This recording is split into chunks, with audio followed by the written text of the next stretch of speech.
fast. So fast.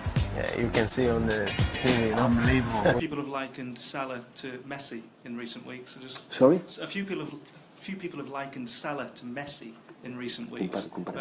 Mo Salah to Messi. I just want to know your thoughts on that. A lot of respect of Salah, a lot of respect. But like I respect a lot, I help him to tell him, so try to be a boy to be compared with the other guy, please.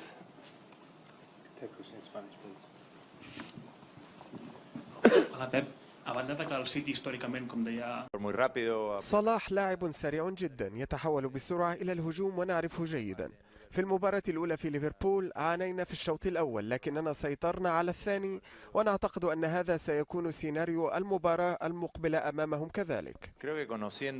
أعتقد أن مفتاح الفوز سيكون تفهم أن لكل كرة أهميتها، وإنهاء كل هجمة لنا بارتداد سريع، لأنهم فريق يتحول في لحظة إلى الهجوم، بالنظر إلى أن لاعبي المقدمة لديهم يتميزون بسرعة هائلة، وأي كرة ينهيها منافسهم بشكل سيء يستغلونها. لا بد من بناء اللعب جيدا.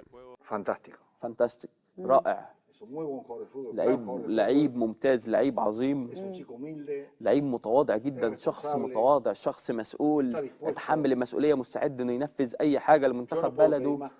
انا ما اقدرش اطلب حاجة زيادة من اللي هو بيقدمه لي. مرحبا بك مرة اخرى زيدان في ابو ظبي. محمد حامد. Le dan las gracias y la bienvenida a Zinedine Zidane, a Emiratos Árabes Unidos. أعلم أن هذا السؤال قد لا تكون له علاقة بنهائي الغد. De un medio local, de un periódico llamado Etihad. الإجابة التي سوف تعطينا إياها. Es una pregunta que no tiene relación con el torneo de mañana, pero aún así dice que le va a preguntar. أتيحت لك الفرصة لمشاهدة لاعب ليفربول محمد صلاح، كيف تراه وكيف ترى مستواه؟ Le preguntan por Salah, que juega en el Liverpool, ya que es muy importante para esta región. ¿Qué piensa de él? ¿Qué capacidad tiene de él? Y sobre todo, ¿cómo le ve jugando en equipos de gran nivel como el Liverpool? Yo creo que es un gran jugador. Yo creo que lo ha demostrado jugando en la Roma. Ahora lo están demostrando con el Liverpool. Yo creo que es un jugador importante de este equipo. Y cada vez va creciendo y yo creo que todavía es joven y es uno que puede dar más al fútbol. Pero pienso, no se habla mucho de los jugadores, pero me pregunta si es un jugador que aprecio mucho. Join that list at Chelsea of ones that got away, a bit like Kevin De Bruyne, isn't he? Yeah, he is, and it's difficult. I don't think there shouldn't be too much finger pointing. I was there with Salah. He was young. It was probably an early stage in his career. Didn't work for him. He went away and did well. De Bruyne had the same situation. It's very hard. Chelsea have got an abundance of talent in those positions at that time. So I'd rather focus on the player, and credit to them for going away, working hard and coming back. What's changed then in his game from the player that you trained alongside? Personality and the feeling of deserving to be there. I think a huge part. He's always had these abilities. He was quick. He had the good feet. But now he comes and he feels like he's a top player. He's got a different body shape as well. He's got shoulders. He's more physical. When he was at Chelsea, he was a baby in terms of football terms. Now he's coming into the prime years of his career. He's got that confidence of doing well at Roma. He's in a good place, and he's come and started really well. And that's just, continued. I think a big thing when you go to a new club is how you get your first step in the door. Are you coming to be a starter, or are you coming to be a squad member to work your way into the first team? I think at Chelsea, it was evident he was coming to work his way in. So therein is a confidence issue maybe. And he seems, from what the guys have said about him, he's not one who to be out there with all the bravado. He's quite a laid-back character. He's come to Liverpool as a starter, and you're seeing the benefits in his performance. And he's risen to the challenge of arriving at a big club. He's been at big clubs before, but at a big club with a big price on his head as well, and he seems to have just almost accepted that, doesn't he? Yeah, but with real humility. You just see it. I think his nature, from knowing him and seeing how he reacts. I like seeing players who score week in, week out, and he's not doing interviews after the game. Maybe he's a bit shy, but I like the humility in him as well. Is he quiet? I don't really know him too well, but it seems like he's doing his football, his talking on the pitch. I'm not sure whether he's too confident in his English right now, but it doesn't matter. He can forget all the interviews he wants as long as he keeps scoring. He's doing the right talking on the pitch. There was a time where we were testing and he was saying, I don't score, I don't know why. I said, listen, it's just a matter of time and confidence, and when you have the confidence, everything can happen. And you can see now that he's scoring goals and he's becoming a boss, a leader. of his team, and we saw it in the national team, and we saw it also in Liverpool in a few games. I believe he can bring a lot of his leadership, his experience that he's learning in Liverpool, and also what he has learned with the national team, how they qualified in front of thousands and thousands of people, of fans, you know, and for him playing a lot of big competition will help him to be among the best players in Europe. And well, during the World Cup, I really believe that. International break, obviously you lost one of your key players, Salah, on the other hand, had a great time in Egypt, scored the 2 goals, got them through to the World Cup, and he comes back into the mix. And you mentioned the little time that you have with the players now. What condition does he return with? What do you expect from him? Very proud. Mohamed Salah was talking about now, right? Yeah, very proud. Did anybody see the 6-minute video about the summary of the game when you saw? I never saw a celebration like this for 1-0 after 66 minutes. I thought it's a golden goal in the World Cup final. Then 87 minutes they made the equalizer. Boom. Obviously not the nicest moment. And then 94 minutes.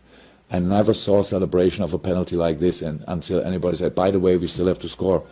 And I nearly had a heart attack when I thought I had to go down there and take the situation that he did it. And I would say in this moment he's our #1 penalty taker. That pressure was unbelievable. He did really well. And after 27 years, I think fantastic news for Egypt. And that's a really good generation what they have there. So they should go to the World Cup. But how it always is, first you need to be qualified. So now out there. As mais conhecidas são as favoritas ao título sempre, né? Entre elas Brasil, Alemanha, França, Espanha, Argentina, são seleções que qualquer campeonato que esteja, eles vão ser os destaques, né? E eu acho que de surpresa, acho que a Bélgica tem um excelente time. Salah vem muito bem, é um grande jogador, né? E acho que pode fazer diferença também na Copa do Mundo. Ask a question, right? Yeah. Who is your favorite player in? Salah. Salah. Oh, man. Good choice. Good choice. Season that he's having, nobody really saw this coming. We've talked, in parts about him through as the season has gone on, and this is why the company that he's in terms of the Liverpool players who've scored 30 or more goals in a season, and now Mohamed Salah is on that list. Yeah, well, apart from you've got John Aldridge and Fernando Torres, and you're talking about doing it consistently, and that's where he's going to be judged.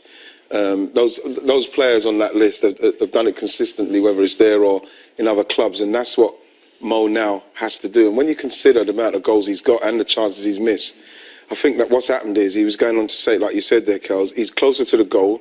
He's got a manager that, because he maybe missed a couple early on in the season, he stayed with him, and we've seen him score goals and take them so well, and we've seen him miss unbelievable chances as well. But the fact is, he knows now, as a forward, I'm going to be in this team. I will play, even if I miss chances, I'm still going to get to play, and I'll get chances to score, and that's what he's done. Do you think that the difference between the Mohamed Salah that we're seeing at Liverpool and the one that we saw at Chelsea, Rob, is that he's just getting more opportunities, or is it that he's changed as a player as well? Well, he was a lot younger and more immature, and it probably lacked the confidence that he's got now. He had lots of chances at Chelsea, and he missed a lot of chances at Chelsea. Didn't score with any real frequency, and that was his problem, because then he becomes a substitute all the time, and then he's got 15 minutes to make an impact, and maybe he gets 2 big chances and misses 2 big chances, so then you go, I'm not going to start with him. And I've got to say, I've got to hold my hands up here, because I was partly in the conversation that led to him being sold, because when I was talking with Jose, and he says, they won't give me any money for players, I've got to sell before I can buy in the transfer window. And I said, well, I can think of a couple you can get rid of. I said, Mo Salah and Andre Schürrle. Right, and the next thing, they're sold in the transfer window. And so every time he scores for Liverpool, my daughter's team, I sit there going, did I really say that? Oh, I wish he was still at Chelsea. So. But it's good for family relations. She loves it. Yeah, exactly. I mean, do you see a difference in him as a player? I mean, it seems. I mean, you've both mentioned it, the fact that he does miss chances, and everybody misses some chances, but the goals that we've seen here, a couple. But it does seem that he's just getting so many opportunities. But this is what's happening, and we saw at Roma, you know, he had opportunities because he was playing, and they had faith in him, and he stayed on the pitch. So if you miss a chance early, and back in when we played, it was a natural thing for a forward. You miss a couple because that's what you do. You're there to score, of course, but you're going to miss some. But what I found what's happened in recent times is that players are getting taken off, forwards are getting taken off at 60 minutes, and what you want is you want to be able to play through those times, so as then you can, when defenders are tiring and chances are coming, you're able to be on the pitch to take the chances. But what's happened with Mo Salah, what obviously didn't happen with him at Chelsea, he didn't stay on the pitch long enough to get past these missing the chances phase, because once he comes off the pitch, he said, yeah, well, he missed a couple of chances. When he went to Roma, all of a sudden he started to blast, and he's come here, missed a couple of chances, but he stayed on the pitch, and then now he's got his confidence, and he is closer to the goal, and he's got great feet, great skill. You know, we saw it with the last goal there when he's coming from the left, he's taking people on, he's getting the luck, he's getting the breaks as well, and he's finishing really, really well. The consistent thing has always been he gets in positions where he can score goals. He's always been on the end of chances all the way through his career. So he's got the pace and he's got the vision to see the chance. Now he's starting to convert them, and now he's got a manager who says, well, I don't mind if he misses a few, because I know he's going to score bundles, because he's always on the end of it. His pace will get him through. He's got one-on-ones. He's going to score more than he misses. So he's got that, as you say, that the faith of the manager. He's always had the pace to get in those positions. Now the manager's backing him, and he's rewarding the boss for the confidence. Absolutely.